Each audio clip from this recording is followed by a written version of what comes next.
Hello everybody, welcome back to our next episode of our series on how to get into PRS. Today we got a really special opportunity sitting down with Richard Dias and Nick Depperschmidt of Team Black Flag. Two rather new shooters, sort of like myself, that have done pretty incredible over the last year considering 1 year in.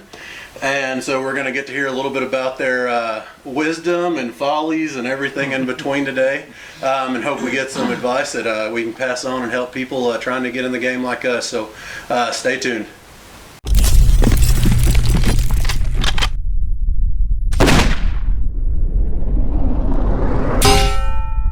All right, well, here we are. As was mentioned, we're going to be talking just a little bit about, I guess, kind of the storyline of our PRS careers, if you want to call it that, and hopefully give some little nuggets of wisdom along the way. So I think the first question we'll talk about, because I think everybody's story is different and it's usually kind of random or kind of a smack in the face, but I guess we'll start with how long you've been shooting in PRS specifically, and then what got you interested in the sport in the first place. Rich? I have been shooting about a year and a half. George Gardner actually got me into the sport. I purchased a hunting rifle from him and went out to Kansas City, and he was working with me on the gun, and he asked me if I'd ever heard of PRS. I said no, and he's like, come over here, shoot off this barricade. And I did, and then he talked to me a little more about it, and before the end of the weekend, I bought a rifle from him. Just like that. For PRS. Yeah, it sounded like a blast. So that's how I got into it. Nice. Well, I've been shooting, I met Ryan Sullivan in probably 2016. We were both shooting factory rifles and at Cheyenne Mountain Shooting Complex, where we host a lot of our matches. And I hadn't shot a centerfire rifle since like that moment, like 3 years ago. So my family wasn't really into outdoors or firearms or anything like that, and I always liked being outdoors. And so yeah, I met Ryan, and he was doing a little 300-yard match that was off a bag, off a bipod prone, off a tripod, and then like a dealer's choice kind of stage. Wow. And so I started doing that with him, and it just grew from there. I remember watching the Connex Media videos of PRS matches. Right. And the one that really got me though was the Quiet Riot from 2016. They have that, it's like a 2-minute promo. Yeah, it's like a 2-minute promo video in black and white, and there's just music and people are shooting and you see vapor trail and targets getting hit. And I thought, yeah, I want to get into this because that looks like a lot of fun. And I laugh looking at that video now because I think I see Jeff Oder in that video. And I'm pretty sure I see Dan Spurgeon in that video shooting a Tika and stuff like that. And so just guys that, yeah, just the guys that we've met and enjoy shooting with are out there, and you see him shooting the match that must have been, I think it was Quiet Riot 2016. And I just thought, man, that looks like a lot of fun. Let's go do it. So. Yep. And mine, just rather quickly, I'm not sure if I've actually hit on it on other episodes or not, but mine actually started with my dad shooting me a text message saying, hey, I'm building a long-range rifle, and by build, I mean he slapped a Leupold Mark IV on a factory Remington 700 bull barrel. And I was like, hey, I want to do that, and I did that, and there was actually a cancer fundraiser match out in Utah in 2016 as well. Went and shot that, realized my zero was off for the first whole half of the match, so that was fun. And apparently, you know, we're all gluttons for pain because I stuck with it unseriously for a year, and then I guess started ramping up last year about the same time y'all did. But if you have anything to take away from this, talking to the viewers now, but if you have anything to take away from this is that we all had different backgrounds, and I think the one funny story we all have is we all kind of dived in on a whim. It isn't that all of us, I mean, I grew up shooting, but man, I mean, where I came from, 100 yards on a deer was a long, long shot. Shooting those Remington core locks. Definitely no competition. I mean, we shot a little bit in the Marine Corps, but I was one of those things they like to call pogues, so I didn't shoot much.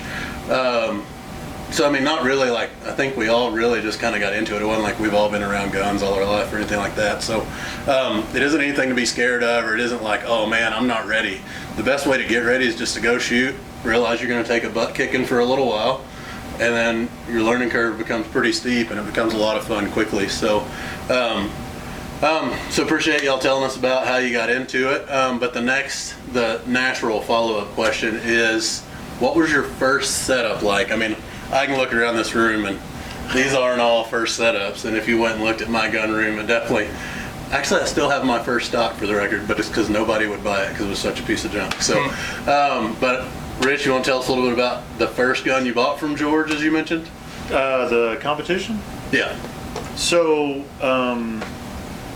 the first rifle I bought from George was the Gap Team rifle, which is a Defiance action, a barline barrel, an APA brake. And it was chambered in 6 Creedmoor based on George's recommendation on what I should shoot. And I started shooting factory ammo. Yeah.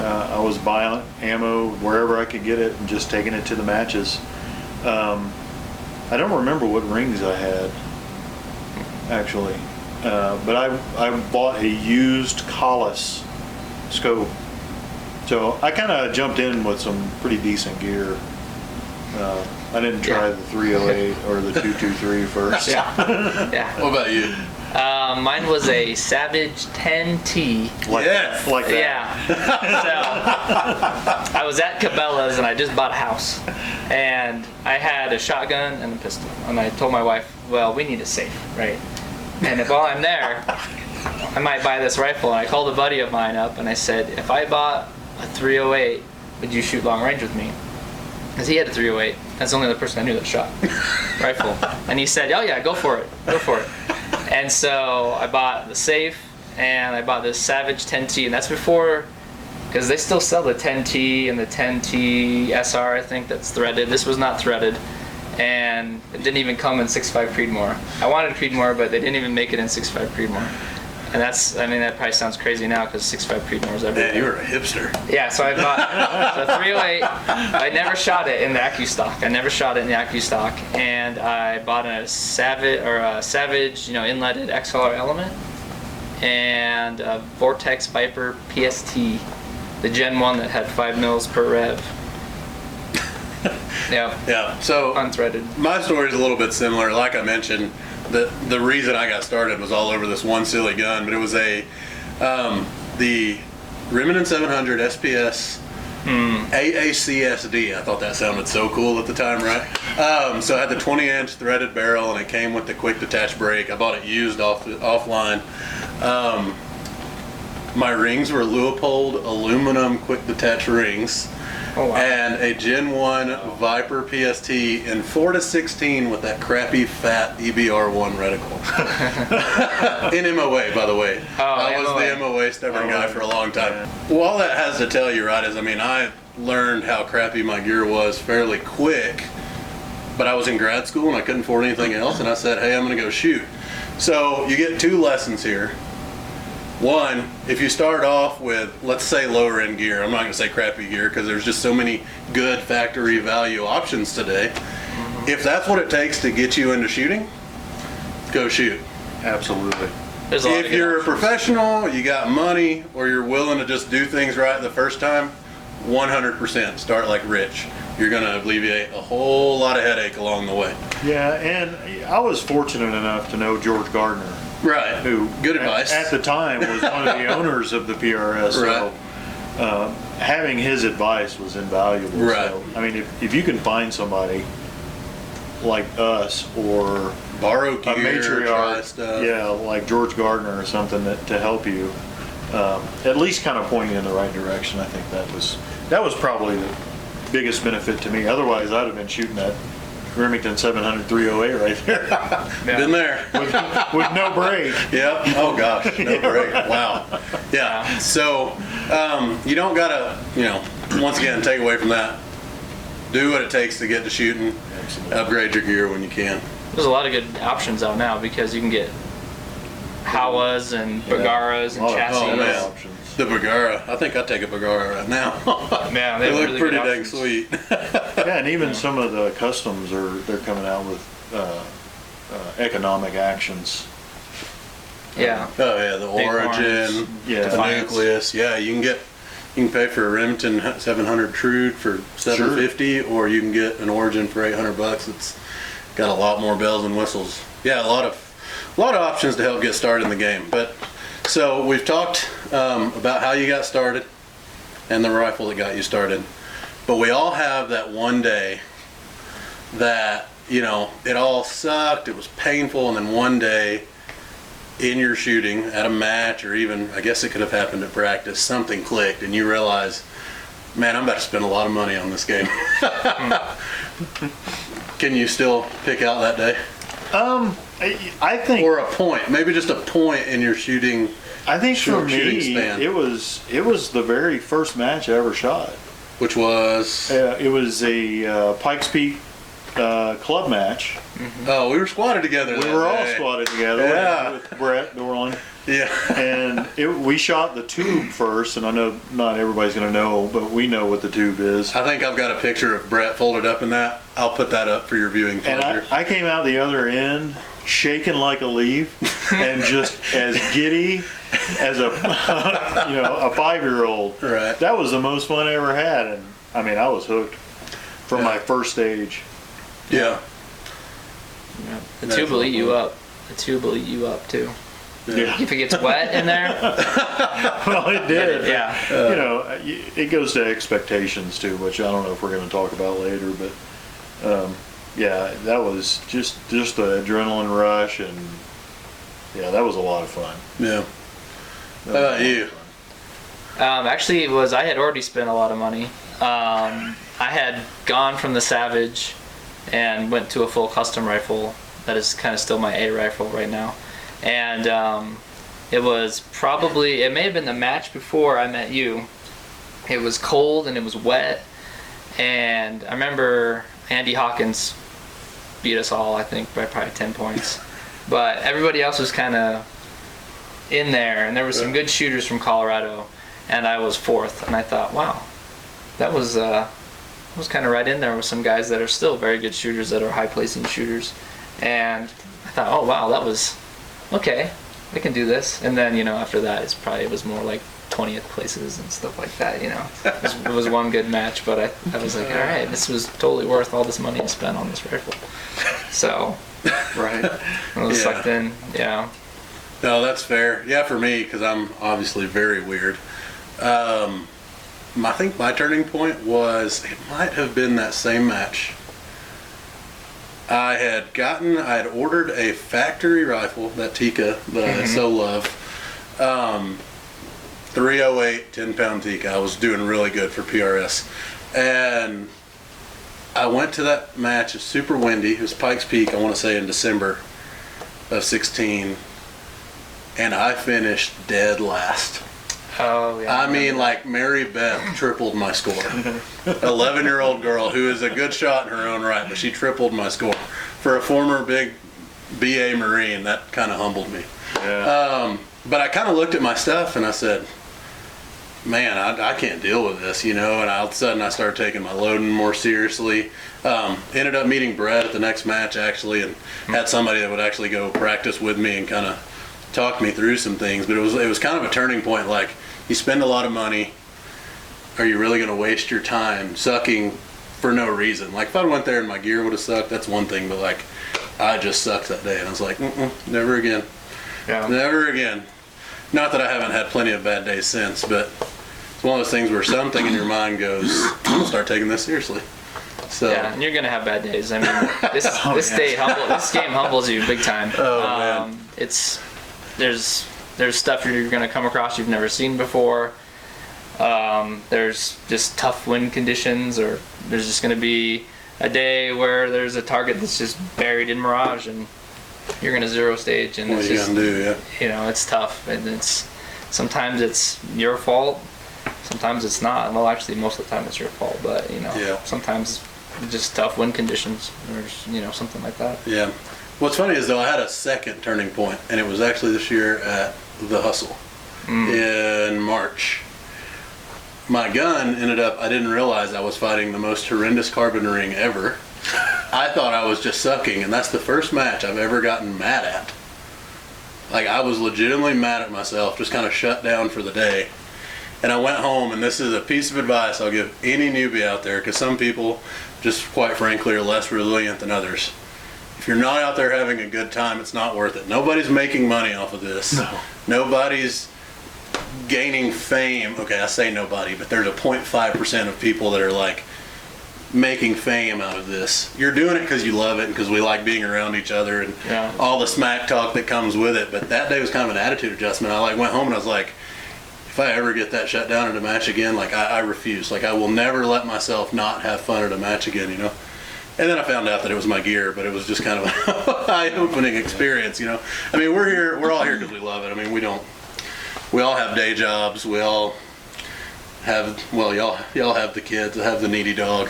But we all have life that happens, and this is what we do to get away and enjoy and just give us something to get better at. So just make sure, no matter what happens, good gear, good days, bad days, it's going to be fun, and so is the next day. So just keep your head in it. Yeah, what was that? Was that the match that I decided to run a BR without a mag kit? Yes, we were the same squad. Yes. Yeah. I just walked away from the kettle gate. Complete failure. So keep your head in it. Just keep your head in it and make smart decisions. That probably took 30 shots. You know? I mean, I think you learn more from your failures. Yeah. You know? Oh, for sure. So take something away from the failure. Yeah. You know. Yeah. Buy a mag kit. Great. So, as you guys can see, I mentioned this earlier, Depp and Rich are core members of Team Black Flag Precision right here. So, you know, I think one thing that a lot of beginning people see is they see a lot of guys wearing team jerseys, stickered up shirts, and some guys, you know, quite frankly, let's call it what it is. You'll get on a lot of these forums or pages and guys are like, yeah, well, they're only running that because that person backs them or they're flippy floppy or whatever. And sometimes the jersey can be almost a point of contention for PRS, let's say.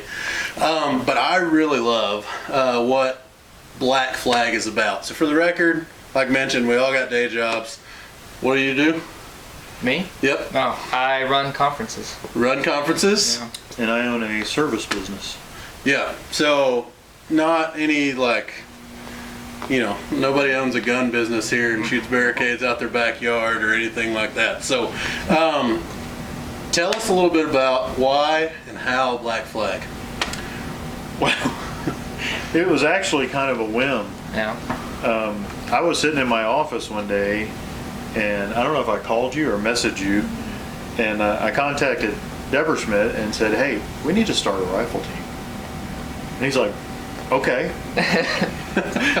So that's how it came to be. And actually, I think I had a match when I said it, that we should start Team Black Flag. Yeah. Because I'm also an avid scuba diver and into everything pirates. Really? So that's where the name came from. I didn't know that. Yeah, and you know, we have to be careful in this day and age with the Black Flag and ISIS and all that crap that's going on. Yeah. So, you know, I kind of gave it some thought. And I'm like, well, as long as we, you know, we didn't think it was going to become anything big or anything like that. Yeah. So I shot him a logo, and he worked his magic on it and came back with our current logo. And that's how I got started. And then we have another founding team member, Tony Paulskill, who's still in the Marines. Yeah. And he joined us. So it was us three to start with. And then we talked about who else, you know, we'd like to have on our team. And then over time, we started talking about what we want the team to be about. And one of the things that I think appeals to a lot of people is we all shoot different rifles. You know, we shoot different gear, and we want to make sure that we do what works for us individually. So there's not a team captain that's saying you all have to shoot this scope or this action or this barrel. We shoot what we want to. If somebody wants to sponsor us, great. But we tell anybody that we talk to about that maybe not everybody on the team is going to do that, but we'll market them and we'll talk them up if we like the product or whatever. I think more importantly,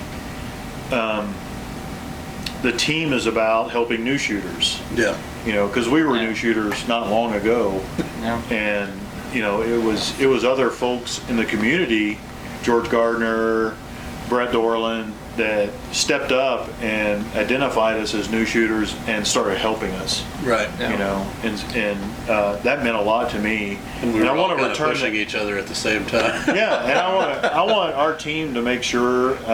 You know, we have some underlying etiquette that we try to adhere to at matches.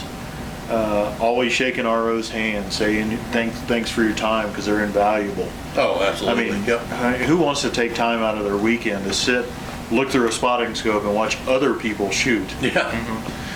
One of the things that we're going to start doing is we're all going to RO at least one match every year. It's going to be a team mandatory thing. You learn a lot on the other side. Right. Yeah. Yeah. And then we want to kind of pattern ourselves after what we consider seasoned shooters that are very representative of the sport. Integrity, gratitude, and they're always helpful. I mean, if you ever shoot, I hope this is going to be true. If you ever shoot with a member of Team Black Flag, you're going to have fun. You're going to get help if you want it, and you can borrow any piece of gear we have, Yeah. short of the rifle. Don't touch my rifle. Matt, So I want to, before this keeps going, I want y'all to notice that this is a common theme. I think it's been mentioned every episode so far. We're a growing sport. We all love it. And it's unlike anything else where, aside from maybe a couple of people that just know they're at the top of the match and they're in it and 1 point will make a difference, we're going to lend you anything we can. Heck, I've been to matches in my squad where I've had a top 5 shooter in my squad that I've lent a bag to on 5 different stages. Oh, sure. Right? You know, I mean, but those same top 5 shooters who are a heck of a lot better than me turn around and tell me how to run a stage. Right? And that's just how the majority of this game is. So I just want to make sure that theme is understood. Like, don't be scared to dive in, because we've got people, literally got teams set up like this who want to do that. So sorry, Rich, keep Well, going. and no, on that thought, you know, most of the time, the match director, be it a club match or a national level match, is going to find out who the new shooters are. Yep. Because they want to make sure they have an enjoyable time, and they Right. do as well as they can do, but they also want the pros to know, because they're going to help them. Right. That was probably, and I don't mean to jump ahead, but that was one of the biggest fears that I had, you know, is I'm going to get there and nobody's going to help me because I don't know what I'm doing. Yeah. You know, and it's a competition. Right. You know, even when Depperschmidt and I shoot a competition, we're shooting against each other. Yeah. But the way the community is, and I've never seen it like this before, immediately they'll identify the new shooters and immediately start helping them. What are you shooting? Help me identify, show me your gear, what do you need? Yeah. I mean, it really is amazing. So if you're having any trepidations about going to a match, don't. Right. If it's a PRS match, you're going to get help. You're going to get more help than you want most of the time. And frankly, I know Rich said don't touch his rifle, and don't touch his rifle. But when you say you get on Facebook, most regions or clubs, you know, we're in a world of social media. Most regions or clubs have Facebook pages. About guarantee you can get on there and ask the match director. And if you don't have a rifle, I bet we can find you a rifle before the match happens. You'll get I mean, I've somebody got on some there. extras, and Yeah. heck, I've seen your rifle loaned out more than you've shot at that 6x47 for a while. yeah, this year I shot. Yeah, I've shot. There's probably been just as many people who shot club matches with my rifle as me. Yeah. Maybe not after this weekend, but it was close. Yeah. So it's fun. Yeah, like my first experience at Battle of the Breakneck, where we met and were squatted together completely at random. Yeah, that was fortunate. Yeah, we, Fates. you know, we had. That was when I knew it was for me, is because It was true love. it was true love. gosh. It was. Yeah. But I'm standing there at the dinner after the first day with like a deer in the headlights. I don't know as many as the Colorado guys as I do now, and Right. none of them are there. And Rich is coming. I'm standing there like, who do I sit next to? You know, it feels like I'm a freshman Like in high school, right? Totally. And I was talking to Josh Clough about this. Josh Clough saw me and he said, "Hey man, come sit down. You know, how was your first day?" And it was windy and cold and tough. I was like, wow, that's just an eye opener about what it's like to shoot out of, you know, over bluffs in the middle of Nebraska. And you know, he was about done with his meal, and he's sitting there talking to me. And then Rich comes and sit down, and he said, "Hey man, nice talking to you." And that was kind of that theme. You think, oh, someone that's wearing a jersey is not going to be welcoming, or they're just there not to win. Well, that's not the case. Right. And you know, that second wiped that out of my mind. Yeah. You know, so, and everybody's very welcoming. And you know, I shot a little IDPA, and I shot a little USPSA and stuff like that. And those guys are awesome. It's a great community too. But the PRS and the NRL community, We're all really tight. good. It's a small, tight world. So we kind of took a couple of tangents there, but back to the original black flag point of the question, I think would be remiss to not point out, guys, you can take things as seriously or as relaxed as you want, right? I know shooters you will not catch on a national match. It's not what they're about. They like the relaxedness of the club. They love being there with us. And they do club matches. They may shoot one time in the middle of the month between the club match, and they have an absolute ball, right? They get out there, get some hits, and have a good time. Or you can dive all in. So how many members on Black Flag right now? 6? Ryan, Hoyer, Lou, and y'all 3? Mm-hmm. So 6 members, and right now y'all have 4 top 5 finishes this year? 3 top 5 finishes and several top 20s? Yeah. A couple top 10. Lou's got top tack twice this year. Top tacks and top mill. Oh, yeah. Tony got top mill. Tony was top mill. And you have to realize, like, Rich shot his first match April of last year, like April of 2017. Depp wasn't really that far ahead as far as taking things seriously. No. And just decided to go all in, and I think the hard work's pretty obviously paying off. So it's pretty cool, and that just tells you, you know, if you want to take it seriously, the sky's the limit. I mean, it's fun being on the front end. I mean, we're not, you know, the leaders. We're not the Jake Viberch or the Jerry Karloffs. But it's fun being kind of on the front end of this wave of just how fast the PRS is growing. But it tells you, I had this conversation with a buddy of ours the other day. I think a year and a half ago, you go to a match and there's the guys that you know, that those are the top 5. Now you go to a match and there's the guys that you're surprised if they're not top 10. There's a lot of guys like Hoyer who they get second and you're not that surprised. And it's crazy what the top level of competition has been, but it's because the sky's the limit right now for anyone that wants to go all in. Yeah. And I think that's pretty cool. I really think it's pretty cool. So yeah, there's a lot of people putting in a lot of time to get better. So you gotta hit some targets if you want to be up there. Yeah, for sure. Don't miss. Can't miss fast enough to win. Yeah. So we're gonna switch gears a second. We're gonna go to gear. So the last episode actually was all about gear selection. Before that was caliber selection, and the original episode y'all heard me actually talk about just the bare essentials, what I refuse to go to a match without. But a lot of people put a lot of emphasis on the rifle, and quite frankly, if you ask me, I think the most important piece of gear is glass. I think it's more important. I'm going to put more weight on my glass than the rifle itself. How about that? But you're going to spend more. Anything, yeah, absolutely. Anything not, the point of this question is anything not attached to your rifle. What is your favorite and or most necessary piece of gear that is not attached to your rifle at every match you go to? So can we just assume that doesn't include a ballistic calculator? Yeah, because that's a necessary. Yeah, You have to have it. Ballistic calculator is necessary, right. For me, it's going to be a bag. Okay, so which bag? I'm trying to remember what it's really supposed to be called. The Reezer?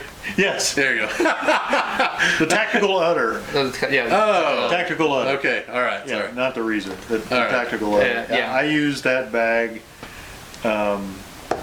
If somebody told me you can only take one bag to this match, period, that would be the one. For the record, I almost said that verbatim in the first episode, and Richard, I don't think, watched that episode.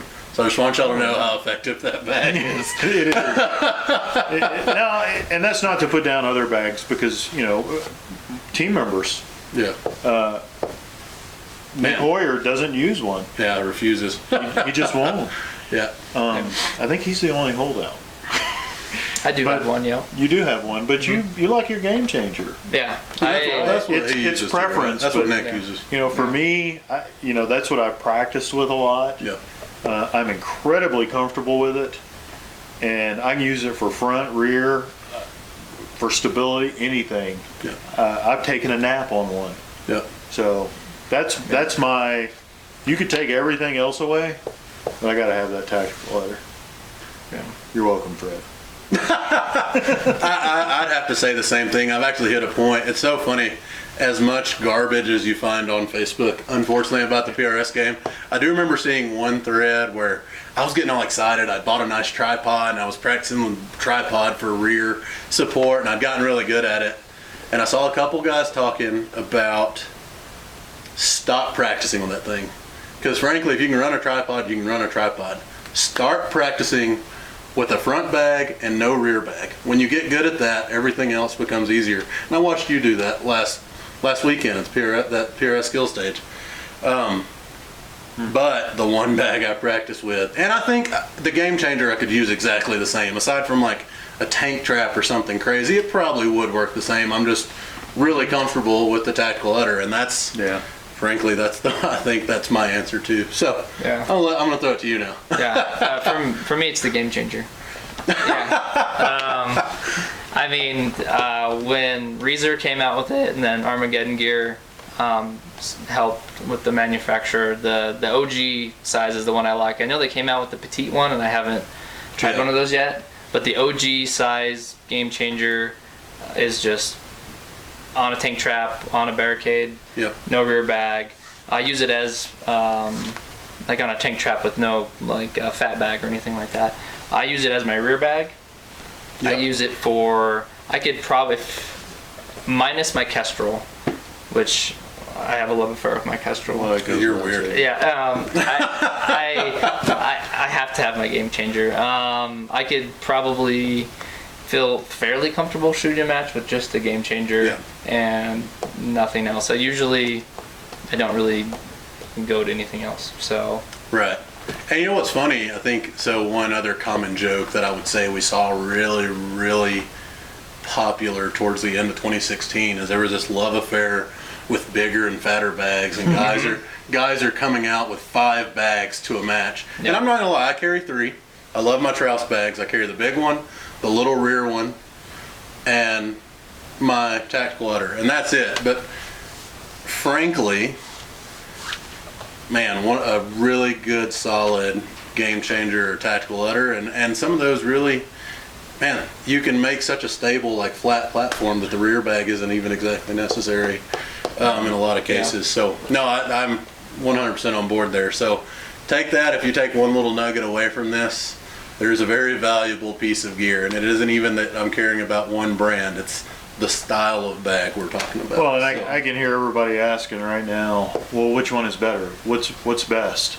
Go to a match and borrow both, and then pick one. Yeah, or borrow multiple bags. Yeah. My advice is what's best is what works for you. Yeah. You got to feel comfortable, and you got to find that out. Yeah. And there's you don't have to buy them all to find it out. Go to a match. Yeah. You can borrow my udder. I bring a spare udder. Yeah. And you know what's funny though? Like when you say what's right for you, it really is a fit thing, because my wife is actually taking this somewhat seriously now and getting better and better. I think we get to watch her, and it's a lot of fun. But she shot a match without me Saturday, and everyone there was telling me like she didn't even ask for help, and then she was doing stuff, and I watched, and I showed up at the end, and she wasn't asking me what to do either. And then we turned around, and remember, I'm the one that taught her how to do this. And I don't know that we shot a single stage the same at the Hustle. And her hit percentage was high. But I've given her a couple of options, and she's going with exactly what she likes, and it's different. I mean, petite bodies, big bodies, flexible bodies, not flexible bodies. Yeah. You got to figure it out. You just got to take a lot of time to play with it and figure out what's right for you. That's what's fun about the game is figuring out that stage and how you can shoot it. Right. And you can see how everybody else shot it, but that may not work for you. All right, everybody. Well, I hate to cut us off in the middle of a conversation, but to keep this digestible, we're going to call that part one. As was mentioned in the YouTube description, this is actually a sit-down conversation that took place between myself, Rich, and Nick, who are core members of Black Flag, which is a team that even in their first year of PRS, and frankly within the first 2 years of most of them shooting this game at all, it's pretty standard to find them top 10, top 20, or even on the podium at a national match. So I just thought it was something that'd be really insightful to help people who are looking to get into the game and show you how successful you can be so early in your career. So I hope you've had something you can take away from this video. If you enjoyed it, please head on over to longrangeonly.com, and there's a thread where we can discuss this video or actually any part of this overall series. Keep an eye out for part 2. And you can find updates for that not only on LRO, but on any of our social media pages, Facebook, Instagram, or even subscribing to this YouTube channel. And with that, I thank you for your time.